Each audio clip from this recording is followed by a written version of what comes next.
আলাইকুম রহমতুল্লাহ। সম্মানিত মুসলমান ভাই বোনেরা, আল্লাহ পাক রব্বুল আলামিন আমাদেরকে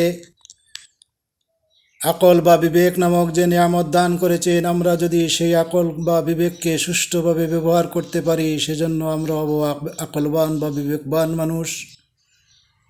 সমাজে আমাদের আলাদা মর্যাদা, আলাদা সম্মান, আল্লাহর দরবারেও আমাদের আলাদা পাওনা থাকবে। আর যদি আমরা আমাদের আকল বা বিবেককে সুষ্ঠু ব্যবহার করতে না পারি, তাহলে সমাজ আমাদেরকে ভিন্ন নামে ডাকবে, কারণ আমার জীবন কলঙ্কিত এক জীবন হয়ে যাবে। আকলকে ব্যবহারে আমরা যথেষ্ট সচেতন থাকব। আজকে আমরা যে সমস্ত কারণে মানুষের বিবেকের মধ্যে বিলুপ্তি ঘটে, তার মধ্যে একটি হলো মানুষের রাগ। সেই বিষয়ে আলোচনা করতে যাচ্ছি। আবেগের মাধ্যমে রাগ উঠে। আবেগ এমন এক জিনিস যেটা দিয়ে মানুষকে বন্ধুতে পরিণত করা যায়, সব কিছুকে আপন করে নেওয়া যায় ভালোবাসা দিয়ে। আর রাগের মধ্যে আরও একটি আবেগ আছে, যেই আবেগ দ্বারা মানুষ বন্ধুকে শত্রুতে পরিণত করা যায়। তাই আমরা আজকে রাগ সম্পর্কে আলোচনা করব। প্রথমে জানব রসুল পাক সাল্লাল্লাহু আলাইহি ওয়াসাল্লাম হাদিস শরীফের মধ্যে ইরশাদ করেছেন, সে ব্যক্তি প্রকৃত শক্তিশালী নয় যে কুস্তিতে প্রতিপক্ষকে বা যুদ্ধক্ষেত্রে প্রতিপক্ষকে পরাজিত করে। সে প্রকৃত শক্তিশালী নয়, বরং প্রকৃত শক্তিশালী হলো সেই ব্যক্তি যে তার ক্রোধ বা রাগকে নিয়ন্ত্রণ করতে পারে। সে হলো প্রকৃত শক্তিশালী। হাদিসখানা বুখারী শরীফের মধ্যে উল্লেখ আছে। তাছাড়া কী কী কারণে রাগ উঠতে পারে আমরা সেই সম্পর্কে জানার চেষ্টা করি। রাগ মানুষের শরীরের দুর্বলতা থেকে উঠতে পারে।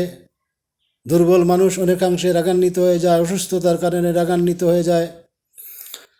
অল্প ঘুমের কারণে মানুষের রাগ তৈরি হয়। সেজন্য রসুল পাক সাল্লাল্লাহু আলাইহি সাল্লাম আমাদেরকে নির্দেশ করেছেন,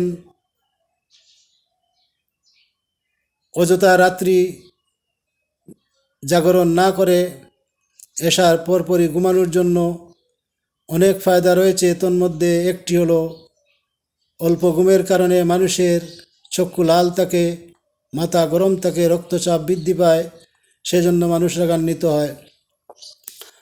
আরও আছে অধিক চাওয়া পাওয়া, প্রয়োজনের অধিক অবৈধ লিপ্সা জন্য মানুষ তার প্রতিপক্ষকে ধ্বংস করার জন্য বিভিন্ন অপকর্মে লিপ্ত হয়, দাঙ্গা হাঙ্গামায় লিপ্ত হয়। শক্তি সঞ্চয়ের জন্য তার অবৈধ ক্রিয়াকে বাস্তবায়নের জন্য গ্রুপিং করে, দলবাজি করে বিভিন্নভাবে সে তার অবৈধ স্বার্থ হাসিল করতে চায়। তাতেও রাগান্বিত হয়ে প্রতিপক্ষ তার সাথে মোকাবেলায় জড়িত হয়ে পড়ে। আর রাগ উঠতে পারে বৈধ অধিকার থেকে বঞ্চিত হওয়ার কারণে। বৈধ অধিকার থেকে বঞ্চিত করা হলে সে মনক্ষুণ্ণ হয়, আর এই মনক্ষুণ্ণতা এক সময় তার রাগে পরিণত হয়। সেজন্য সে এর প্রতিবাদ স্বরূপ বিভিন্ন অঘটন ঘটিয়ে দিতে পারে। অশ্লীল কথাবার্তা যে বলে, তার কারণে রাগ তৈরি হয়। অশ্লীল কথাবার্তা বলার কারণে সে রাগান্বিত, অশ্লীল কথাবার্তা বলে। আর যাকে বলল সেও তার কথা সহ্য করতে না পেরে সেও রাগান্বিত হয়ে উভয়ের মধ্যে দ্বন্দ্ব সৃষ্টি হয়ে যায়, মারামারি ঘটে যায়। তাই আমাদেরকে সুন্দর একটা সমাজ যদি আমরা প্রকৃতপক্ষে চেয়ে থাকি, তাহলে আমাদেরকে এই সমস্ত অভ্যাসগুলো পরিত্যাগ করতে হবে, যেগুলোর দ্বারা আমার এলাকার, আমার গ্রামের, আমার দেশের, আমার পরিচিত মানুষগুলো আমার থেকে দূরে সরে না যায়, আমাকে খারাপ লোক মনে না করে।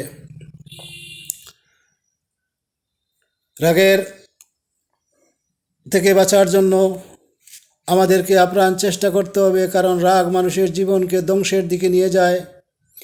পারিবারিক, সামাজিক, রাজনৈতিক, রাষ্ট্রীয় যে কোনো স্তরে আপনি যান না কেন, প্রত্যেক ক্ষেত্রেই অতি উৎসাহ, অতি লোভ, পাওয়া না পাওয়া বিভিন্ন কারণে আমরা উত্তেজিত হয়ে যাই, রাগান্বিত হয়ে যাই এবং পরস্পরের মধ্যে মারামারি বেঁধে যায়।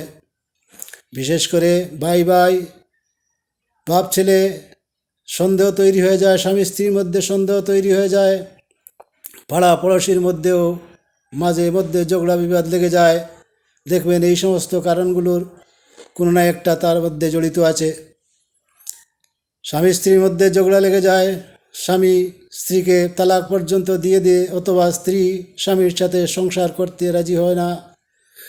এই সমস্তের কারণও উত্তেজিত হওয়া, ধীরস্থিরতা না থাকা, নিজেকে কন্ট্রোলে না রাখা, একজন আরেকজনের ছোটো দোষকে বড় করে দেখে ঘটনাটিকে বড় করা বরঞ্চ উচিত ছিল, বুদ্ধিমানের কাজ ছিল, বিবেকমানের কাজ ছিল। একজন মানুষ দোষ করতে পারে, স্বামীও ভুল করতে পারে, স্ত্রীও ভুল করতে পারে।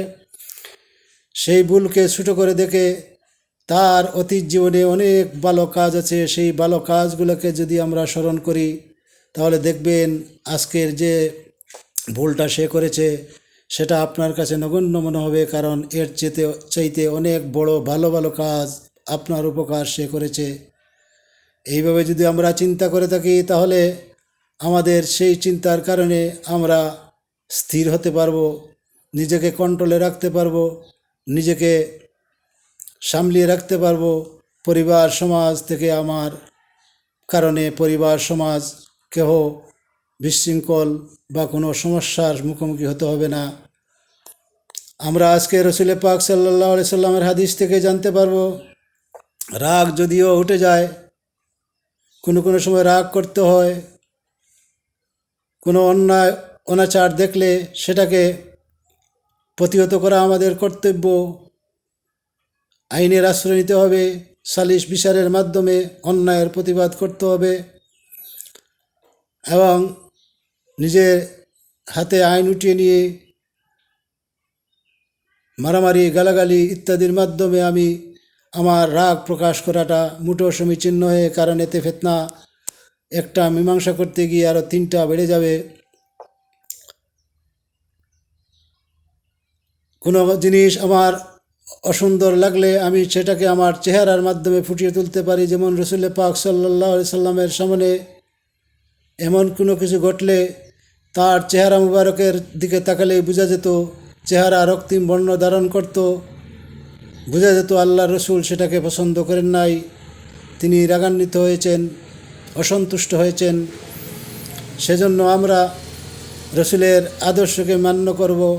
আমরা এটাকে এত খারাপ কোনো বিষয় যদি হয়, যদি তাকে বারণ করা আমার পক্ষে সম্ভব হয়, বুঝিয়ে শুনে তাকে বারণ করব, অথবা অন্তর থেকেও তাকে আমরা ঘৃণা ভরে এটাকে পরিত্যাগ করব। তারপরেও যদি মানুষের রাগ উঠে যায়, রাগটা শয়তানের পক্ষ থেকে আসে, শয়তান কোনোদিন মানুষের বন্ধু হতে পারে না। ইন্না শাইতান লাকুম আদুউম মুবিন, আল্লাহ বলেছেন শয়তান তোমাদের সুস্পষ্ট প্রকাশ্য শত্রু। সুতরাং শয়তান আমাদের অমঙ্গল চায়, সমাজে আমরা যাতে কলঙ্কিত মানুষ হয়ে যাই, আমার জীবদ্দশায় মানুষ আমাকে যাতে ভালো নজরে না দেখে, সন্দেহ নজরে দেখে, এবং আমার ইন্তেকালের পরে মানুষ যাতে আমাকে ভুলে যায়, আমার জন্য দোয়া না করে, আমাকে আমি মারা যাওয়ায় মানুষ ভাবতে পারে যে একটা বিপদ থেকে বাঁচলাম। খাস করে কিয়ামতের দিন যাতে আমার সমূহ ক্ষতি হয়, সেজন্য শয়তান সবসময় প্রচেষ্টা চালাচ্ছে। আমরা রসুল পাক সাল্লাল্লাহু আলাইহি ওয়াসাল্লামের হাদিস থেকে জানতে পারবো যদি রাগ উঠে যায় তাহলে আমরা কি করব। হযরত আবু যর রাদিয়াল্লাহু আনহু থেকে বর্ণিত, আবু যর রাদিয়াল্লাহু আনহু আন্নান নবী সাল্লাল্লাহু আলাইহি ওয়াসাল্লাম قال إذا غضب أحدكم وهو قائم فليجلس فإن ذهب عنه الغضب وإلا فليضطجع। হযরত আবু যর রাদিয়াল্লাহু আনহু থেকে বর্ণিত, তিনি রসুল পাক সাল্লাল্লাহু আলাইহি সাল্লাম থেকে ইরশাদ করেছেন, বর্ণনা করেছেন, রসুল পাক সাল্লাল্লাহু আলাইহি সাল্লাম ইরশাদ করেছেন, যখন তোমাদের কারো দাঁড়ানো অবস্থায় রাগ উঠে যায় তখন সে যেন বসে যায়, বসেও যদি রাগ চলে না যায় তাহলে সে যেন চিত হয়ে শুয়ে পড়ে।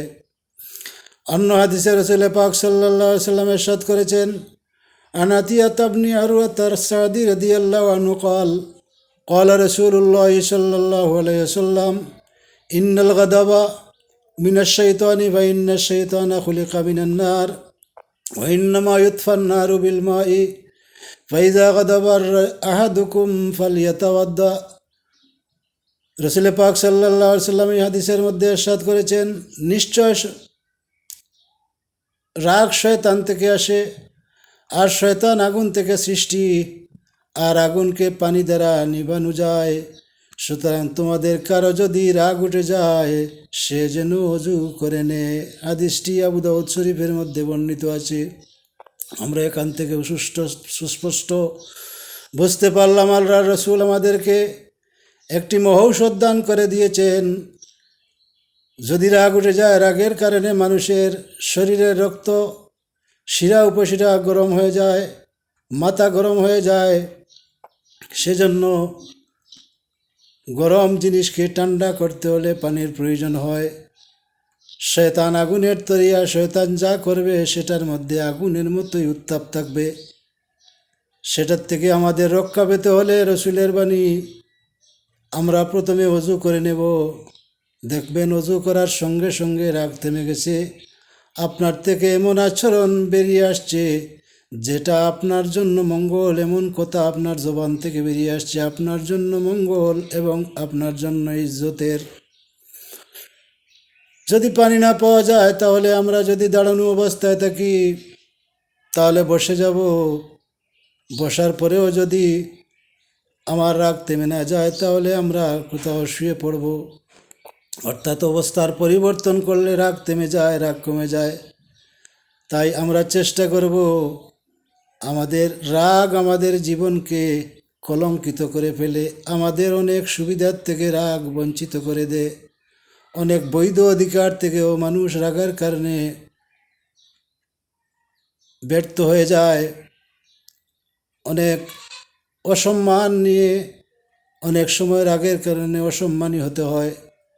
তাই আমাদেরকে সদা সর্বদা রাগ থেকে নিয়ন্ত্রণের জন্য নিজেকে চেষ্টা করব।